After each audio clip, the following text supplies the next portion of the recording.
My name is Tiffany Goodchild. I live in Stillwater, Minnesota with my family, my husband Cole, and we have 4 children. Our oldest is Maddie, she's 9. Carter is our second child. He has a disability and he'll turn 8 in June, so he's almost 8. He's in 2nd grade.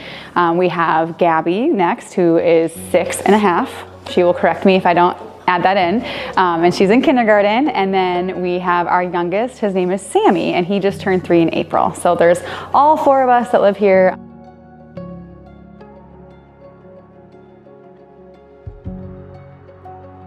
Life with Carter is, honestly, it's a joy. I mean, it's a roller coaster. I think having 4 kids with any family under age 10 can be a lot. And then when you have somebody with, just all the extra. But that said, I think I would say this, Carter really gives us the gift of perspective every single day. We really are in a good phase where he's just a part of the group. He's silly, he's opinionated, he's bossy. He's kind of notorious, especially with his nurses, where, he likes to play with tray toys and he can interact with them, but he needs help, to do so. And as soon as the nurses walk away, he knocks his toy off, so it's like, in some ways, it's like, Carter, you little stinker, but it's a lot of fun. And it's, like I said, it's a lot of joy that we're just more aware of. And I think I would be if I didn't, have a child with a disability. And so it looks different, for sure, but difference not less. And we still have a very crazy, fulfilling, amazing family. Like, we're very lucky to have, the family that we have, for sure. Carter was born with a massive brain injury. Specifically, it was caused, it's an HIE injury, so Hypoxic Ischemic Encephalopathy, but essentially loss of oxygen, loss of blood affecting the brain. This type of injury can range from mild to severe. Unfortunately, in Carter's case, it was very severe. So severe, in fact, that they sent him home on hospice and didn't expect him to survive. Like, I held him in my arms. They removed life support.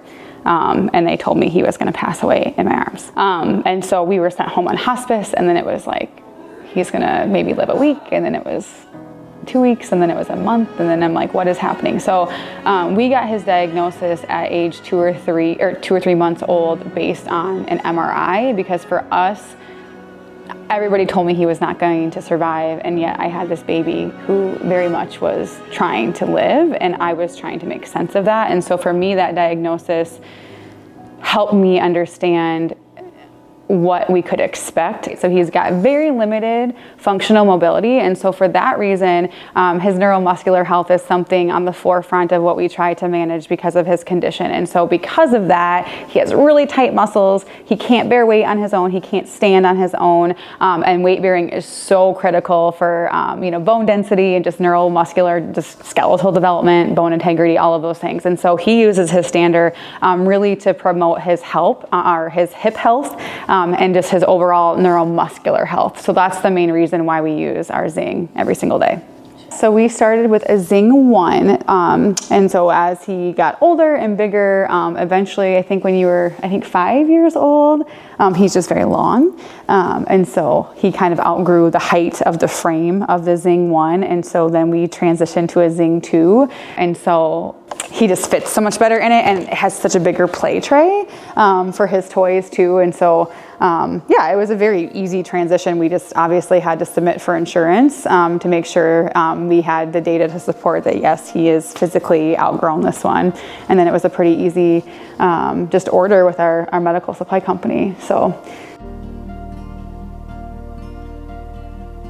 what I would say is that the nice thing about the Zing is that it lays flat, and so I can lay him down and he's safe while I'm getting him in. It has a lot of supports. The butterfly harness is like a non-negotiable in all of his equipment, so the fact that we have that keeps him nice and supported. The lateral supports for him are huge. Hip supports, with the belt. I mean, there's a lot of safety features and, features that, even though there's a lot of things that go into it, it really helps him stay in the correct position, but then also, in a safe way while I'm getting him in there. So nothing with Carter is easy in terms of transfers and things like that, but I would say, it makes it as easy as it can, for having to lift him fully in there. So While he's standing, we do as much abduction as possible. So it can go out to about 30 degrees. So he often stands with as much abduction as possible. I attribute a lot of the results that we have seen with his hip health to that. You know, he wasn't standing as much as he does now. And so at 2.5, he had a bilateral femoral osteotomy, which meant they had to saw his leg bones and put his hips back into place with screws in place. It was very painful. He had a spica cast for 6 weeks and then a lot of rehab afterwards. And so it was very difficult. It was one of the most challenging surgeries or procedures we've experienced with him. And so after that, I was very motivated to prevent that from happening as long as we possibly could. And so they say that if you have a surgery before age 4, the likelihood of having that again within 5 years is really high. I'm so happy. I was like, I'm probably gonna cry. I was in tears a couple weeks ago. We got our hip x-rays, and it's always something that I know could happen. He's, like I said, he's gonna be 8, so we're kind of on that 5-year mark. And his hips have been stable for 2 years. And so there is some dysplasia that's happening, but his progression has really stabilized and it's not getting worse. And so for me, that is such a big win, because that just means we don't have to put his body under a really stressful, risky, invasive surgery. For hopefully a very long time, if ever. So I'm very, very excited because his hip health is in a really good place right now. And what I love about it too is, like, we wheel him all over this house. He's often in his stander and included in that way.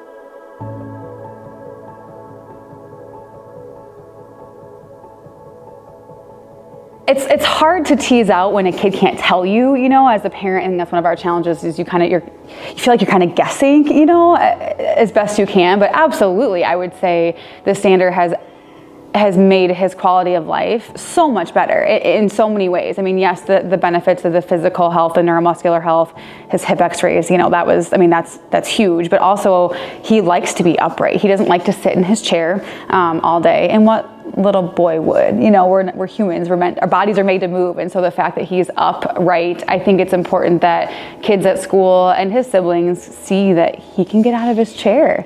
He can stand up, albeit it's not necessarily side by side, but I think that's really huge. And I think it gives him it brings him joy. It brings him happiness. And he's got the big tray, so it's a really great, place for him to work on fine motor and communication. I think that's also what's been great about it too, is that he's got a lot of other needs.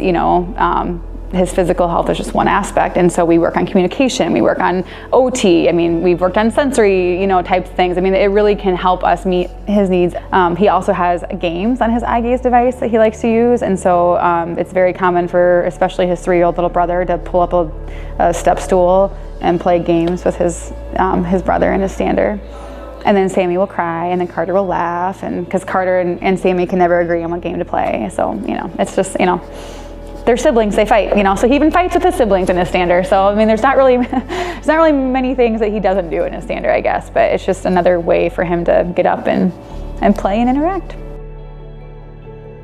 It's really important for us to have as many adaptive pieces of equipment as necessary to include him in everyday life. Like, we very much feel like if he's a child, he deserves to play alongside his siblings and peers. He deserves to stand, he deserves to bike, he deserves to swing, he deserves to be a kid. But that just entails a lot of extra equipment in order to make that happen for him. So yeah, it's been kind of my own personal mission to learn what all that is over the years and get that for him. We have a nonprofit organization that we started a few years ago. Really got serious about the work just a couple of years ago, but it's called the Kourageous Karter Foundation. Our mission is to make life better for medically complex kids and the people who love them.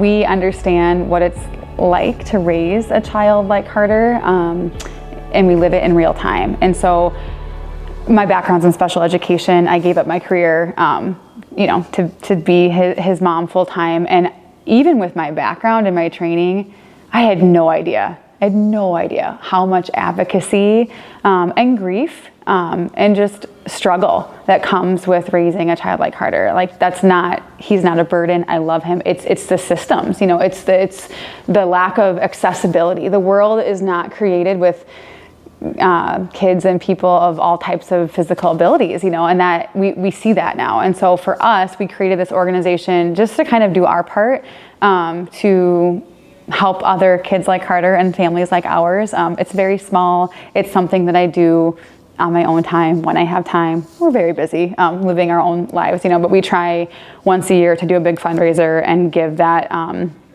give the money that we raise back to other kids. And it's been so powerful just to see the impact that you have, that you can make. We're one family, you know, small town Minnesota, just trying to survive most days, you know, and do our best, and just, you know, just to have people remind me that what we're doing is making a difference, and that we have the capacity to do that, because I know how hard it is.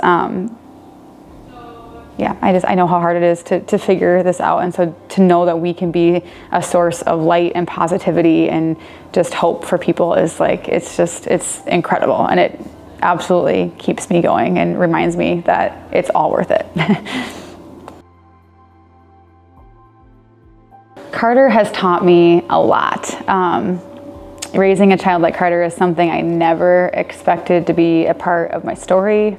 If I'm really honest, in the beginning, I didn't want it to be a part of my story, and now I can't, it sounds so cliche, but I can't imagine not having the privilege and the honor and the responsibility of being his parent. He has taught me just the power of perspective. I think that's the gift that he gives to everybody that he encounters, is it really helps you keep in check like what matters. And for me, that just, I want all of my children to have the opportunity to be the best versions of themselves. And I think he's really taught me the power of acceptance, which is sometimes a struggle. You know, I don't think it's linear. I think there's good days and bad days with that, but just like how beautiful life can be, even with his severity. I think there's a lot of ableism. Ableism is just this idea that people with disabilities, especially his severity, don't have as much value and worth. And I truly think that that was a huge part of what led his team of doctors to lead us to think that the only option was death, because I think that they look at it, I think they think about kids like Karter and they don't see them having as much value and having a life worth living, and he does. And if anything, he's taught everybody that everybody matters, everybody's story matters, everyone is a person who offers value and worth to the world, and anybody that's in Karter's life is better because of it. There's not a single person that he's interacted with that he hasn't left a positive mark on. And I don't know that I can say that about every person I meet, you know, or any of my other kids, you know, I mean, seriously, like he just, there's this infectious just aura about him that, yes, he can't speak, he can't move, you know, like we do. He may not talk like we do, he may not eat the same way, but he's taught us how beautiful diversity is, and different is not less, and there's just so much purpose behind everything that we do. So I'm so grateful. Like, honestly, it's just it's very humbling. Sorry, here we go. I'm very, very, very grateful to be his mom and to have the life that we have, even though it looks different and it's much harder and it's much more exhausting than probably if he didn't have this kind of disability. But I wouldn't trade it for anything, because he's amazing.